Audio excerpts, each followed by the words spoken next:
Welcome to Twisted Threes. The world can be a dangerous place, and each week, Twisted Threes will bring you 3 videos to show you why.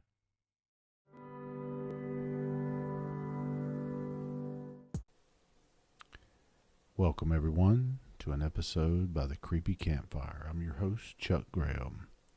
One of the most well-known and widely discussed cryptids of all time is Bigfoot, commonly known as Sasquatch, the skunk ape, hairy man, the grass man. Seen all over the continent, they may differ in appearance or behavior, but one thing is usually consistent. They are a huge, menacing creature.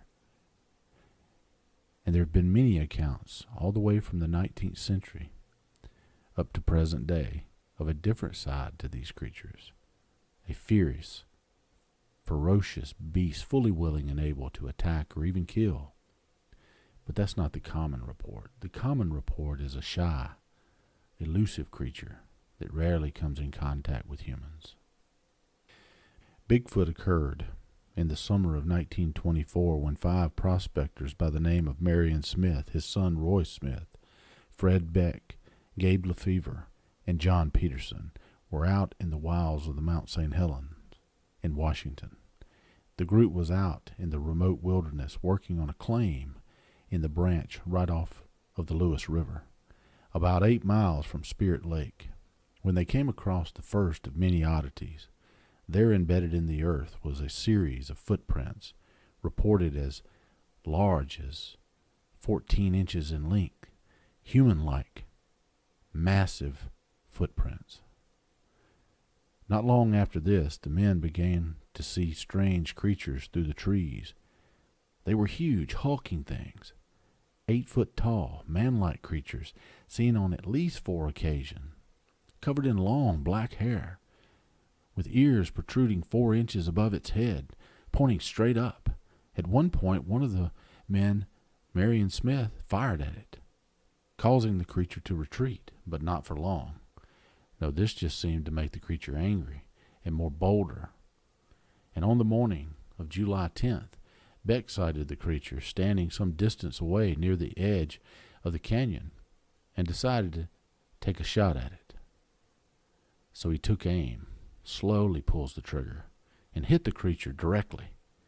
The creature staggered, trying to hold on to what life he had left, losing his footing right there at the edge and plummeting 400 foot down into the canyon floor. Was it dead? It had to be dead. It was perhaps this incident that would start the night of terror for the men at Ape Canyon. What came next was truly terrifying. Later that evening, the men were relaxing in the cabin when out of nowhere they were startled by a sudden, urgent pounding on the roof that seemed to shake the whole structure. Startled, but they managed to get to their feet and grab their rifles, wondering what the hell is going on. It's on the roof. The pounding and thudding continued, terrifying the men. The cabin began to be pebbled with large rocks, some of which broke off pieces of the building and came careening straight through the windows and roof, striking one of the men, Beck, knocking him unconscious. There were dozens of creatures prowling outside of the cabin. The other men had fired wildly out into the night and even up through the roof in a panic, desperate attempt to drive the menacing creatures off. The fight lasted all night, and they cowered in their cabin, shooting at the monstrous creatures that were assaulting them from the outside, a creature they named the Mountain Devils. And it was not until morning that they finally were able to escape, leaving their cabin, equipment, and potentially very valuable claim behind, never to return. And hit that notification bell so you'll be notified of all our weekly videos. I came across this story, and it goes something like this. For the last 5 years, whoever was available as family, we would stay at the rental towers on the United States Forestry Service rental system. This particular 4-day, 3-night stay involved July 29th to August 1st. This lookout is on a concrete block base with 1 flight of stairs going up the east side. On this particular visit, my wife, Rose Marie, and son, Adrian, are with me. The location of the fire lookout is approximately 12 miles from the Canadian border and about 14 miles southwest of Eureka, Montana. As the crow flies, we crossed at the port of Roseville. Lake Canis sits below the tower just to the east. It is Webb Mountain Lookout. This all began on Friday around 6 p.m. Wanting to take an initial picture just west of the tower, I heard a single knock on a tree just to the south. 2 minutes later, a second knock. The sky was clear and the weather was hot and excellent. A light breeze coming up from the forest. On my way back to the tower, I began to smell something different. Not like a skunk, but a distant odor, maybe like rotten eggs. I see Adrian standing on the catwalk on the west side, and before I say anything, he asked me if I smelled something funny. I found this interesting because he was catching the same thing. A few minutes later, we wanted to explore a ridge west of the tower. It seemed to be an excellent place for a predator such as a bear or a cat to sit. It was shelved somewhat, and the area below, we thought, would be a great place for deer to come up, and they did just that every day. Adrian was present near the edge, with myself about 40 feet away. I had my back to him. I heard the tail end of something from the south. He heard the whole thing. When I reached him, he had goosebumps and tears in his eyes. He asked me if I heard that. I asked him what it sounded like. He told me it was like a woman's high-pitched scream. We both felt a little nervous, so we went back to the tower. He suggested putting a large metal fire screen in front of the walkway below. We did just that. I figured we didn't need a cat coming up the stairs, and I didn't want to cry Bigfoot. As every day there, the deer was there the next morning, and a buck keeping an eye on everything. A day in the Catskills, we were back at the lookout and went to bed around 12 a.m. The conditions were very dark at the time, with a clear sky, and the stars seemed just off the deck. A light breeze was present as well. At approximately 2 a.m., I woke to my wife's cell phone beeping. The battery was low. I sat up and was going to tell her to shut it down. Within 2 minutes' time, I heard the padlock on the steel door below us. It was being fiddled with. From what I have gathered, the room below is for storage of firewood. You have to walk up 2 concrete stairs on the outside and stand on the concrete walk. Then you have to reach up and tamper with the lock. I was not happy ruling out a number of things it could be. Then I could hear something moving around down below on the rocks. This type of material makes quite a racket. Much of the area around this tower is rock. I immediately woke up Adrian and asked him quietly to listen. I had noticed a beer bottle just to the east of the tower during the day. Whatever was out there then came in contact with the beer bottle, moving it aside. Then we both heard the visitor wandering around outside on the rock surface. While all this was going on, my wife had been up and now was sleeping again.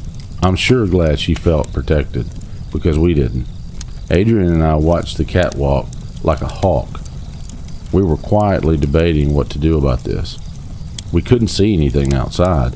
We actually put something up against the door. Now to the south side of the tower, something was moving a rock and moving around as well. Very quickly, it seemed to jump from one level of the ground to the next, maybe 4 feet in height, difference between levels of ground. It bothered both Adrian and I, coming down with a huge thump. We could feel the damn vibration inside the lookout. It continued moving around outside. I noticed that Adrian, over time, had just fallen asleep. During this time, I heard what I thought to be a type of gargle from the throat of something. I again had woke up Adrian. He had slept about 5 minutes. The rocks were still being stepped on outside and around us. And then we received something we couldn't understand. Something whistled on the east side of the lookout, down below. We both looked at each other. Was there more than one outside? At that point, we threw out the window the idea of going outside on the deck. We didn't know what we were up against and wouldn't risk our loved ones. I was actually telling Adrian at the time that those outside didn't know how many of us there were, at least hopefully. I didn't think it was men now, because of the sheer weight that had come down during the jump. A quarter moon came out during all of this. This whole episode lasted almost an hour and 45 minutes. With a hint of morning light coming, it disappeared into the night. What struck me as funny, whatever it was, seemed to use the rock most of the time to walk on. We found no tracks in the morning, no human tracks, other than ours, and no large animal.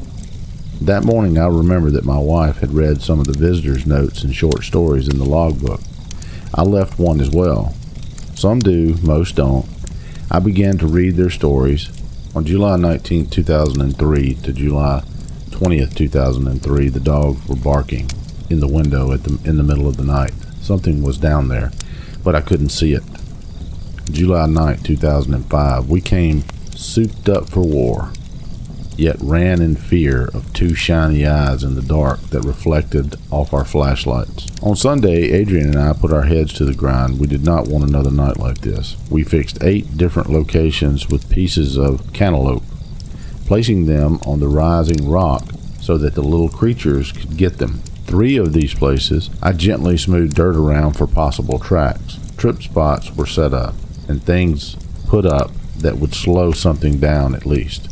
We timed ourselves in the tower. We could get out, look over the deck with the lights and camera in 3.5 seconds. The night before, we really knew where little was at the time. We only had hunting knives and bear spray. Luckily, Americans, they get to carry guns. 5 large cut logs were placed at the top of the stairs. The fire screen still blocked below. We did what we could to hinder anything coming back, even trying to cut off a key escape route. We figured something would try to use the area just to the south. It was the fastest way out. The next morning, nothing. 1 piece of fruit was missing, but the deer were back. Their prints almost moved up to one of the other traps. Adrian actually asked me that morning if something could have watched us set the traps and bait the area. Smart kid, I know. Getting back to Calgary on Monday, I was still looking for answers. I went to the BFRO site. I played a number of clips for AJ. In 1973, Washington State clip was his answer. It had a piece in there that was close to what we heard. Then I continued with the possibility of any other sightings in that area in the past, still with just the BFRO. I came up with the Lincoln County 1978 vocalization encounter near Libya, Montana. It's about 25 miles away from the tower. There was also a note to this witness. In the same area in August 2014, they were camping. They heard rocks being clanked together most of the night. I have tried the best I can to try to give the reader an idea of what had transpired. We will be going up there again. I think a little bit more manpower will help us ease our worry and tension next time. This was the first lookout in 5 years that something could actually reach you on the walk. The others we had stayed at had a trap door on the wooden towers, and the others a big steel door that you had to enter through. I'll remember this.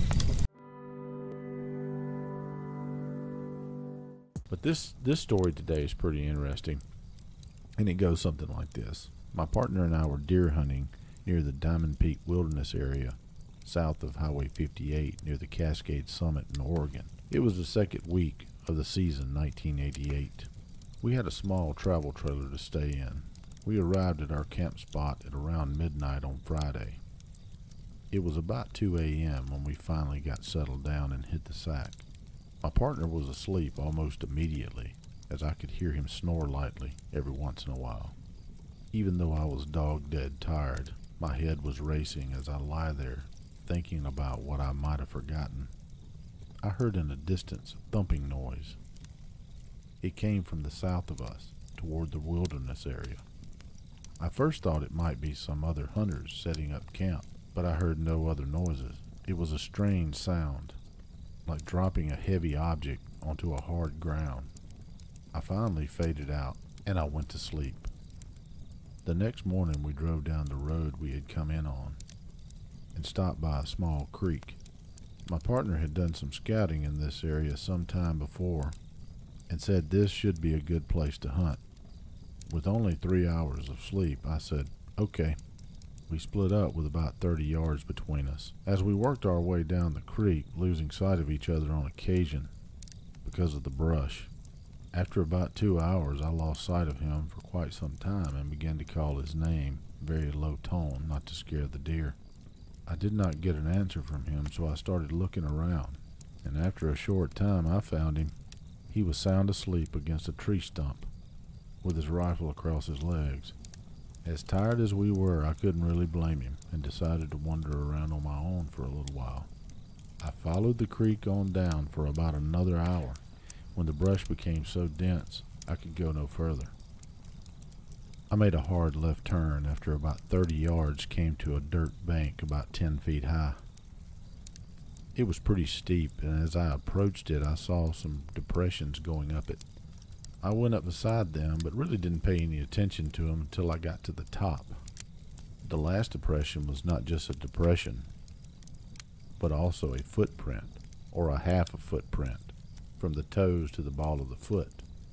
It was huge, about 7.5 inches across at the widest point. It was also clear enough to tell which foot. It was the right one, and it also had 5 toes. As I sat there staring at the prints, I pondered for a moment, and then I looked for more prints, but the brush was just too thick. I couldn't get through.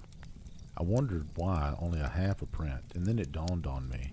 When you go up a steep bank, you don't use your whole foot.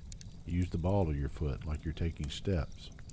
I didn't have a camera with me at the time, and the only thing that I can remember is that it was about 2.5 times deeper than my prints, and I weigh 200 pounds. Realizing how late it was getting, I started back for my partner, who was still asleep when I arrived. I woke him up, and we headed back to our vehicle. I never told him, because he is a non-believer, and he told me some years ago that he did not believe in that bullshit. Nothing else happened the rest of the time there. I have never been back to that spot since, but I would like to go back someday. A few years later, I read in the local paper that some hunter in that same area reported having heard strange screams late in the day.